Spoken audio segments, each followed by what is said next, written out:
the topic of debt is a real one, and it's very near and dear to my heart because I have spent most of my life buried in it.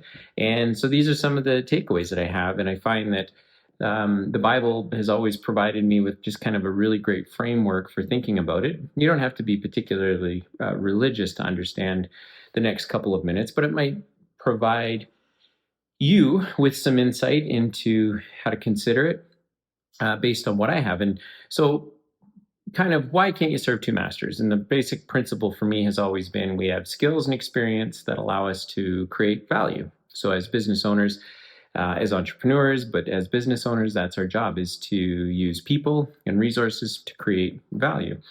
In the Bible, we see that what that looks like is that you want to be able to serve God, which means serving basically other people, or you're going to be serving someone else. So serving creditors, which doesn't really provide you any freedom. So in the Bible, we see this idea that if you serve God, you've got freedom. If you serve others from a creditor position, then you've got no freedom. And so if you're not too spiritual or too religious, then you can just think about it kind of in everyday life in two ways. One, there's two kinds of debts. There's one type, which is a tool or a resource that is used to create more value. So think of your business. You've got accounts receivable, money owed to you. You've got accounts payable, money that has to go out.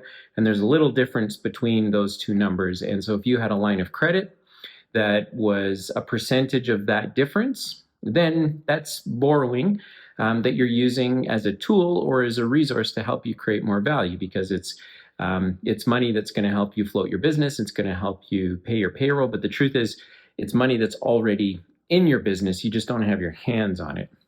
So that's the first type of debt, where it's a tool or a resource and it helps you create more value. But then there's a second kind of debt, which is a constraint that consumes value. So think of borrowing money to purchase a television. It's a pretty simple example. There's no inherent value coming out of the television, other than, you get an experience or you get like an emotional high from it. But once that's done, there's nothing else that comes from it. It's not like a tool or a resource that you're using, like maybe a line of credit to help you buy equipment or help you float your payroll or what have you. So borrowing debt is either a tool or a resource, or it's a constraint. And so constraints prevent us from, as business owners, living in freedom like we're meant to be.